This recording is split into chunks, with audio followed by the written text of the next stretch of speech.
Wata Sport! Sa ginanap na bakbakan kahapon sa bansang Japan, na kung saan ay napalaban ng ating kababayan na tubong Valencia City Bukidnon na si Renan Portes kontra sa Hapon na si Kita Kurihara, ay matapos ang 8 rounds ng kanilang bakbakan ay idineklarang panalo ang Hapon via split decision. Halatang halata nga rin po ang pagkadismaya ng ating kababayan.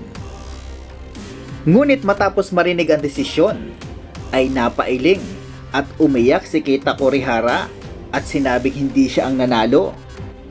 Hiniram pa niya ang mikropono at humingi ng tawad sa mga manonood.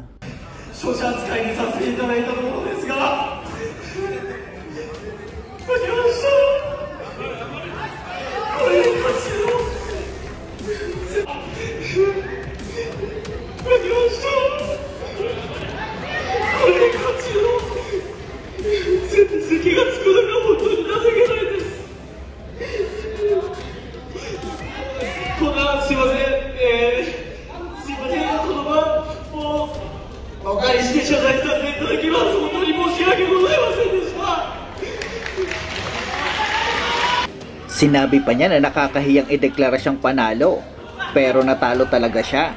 Hindi daw tumatama ang kanyang mga suntok, kundi siya pa mismo ang maraming nasasalong mga suntok at hindi daw umubra ang kanyang estratehiya, kaya natalo daw talaga siya.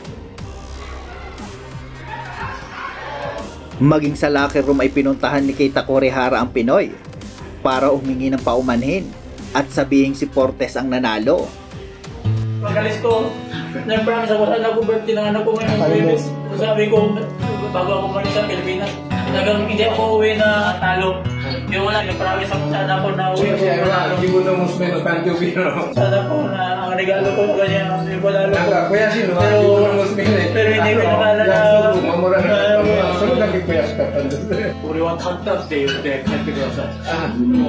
Panalo ka raw, sasabihin niya raw. 俺は、まあ、本人の中でも負けを認めてるんで sa ano raw, sa sarili niya raw, talagang panalo ka. 娘に絶対誇りに持ってください。 Sabihin mo raw sa anak mo na panalo ka, ipaglalaban niya raw na sa Arigatou gozaimasu. Nice fight. Iいボクサーです。強かったです。ありがとうございました。ありがとうございます。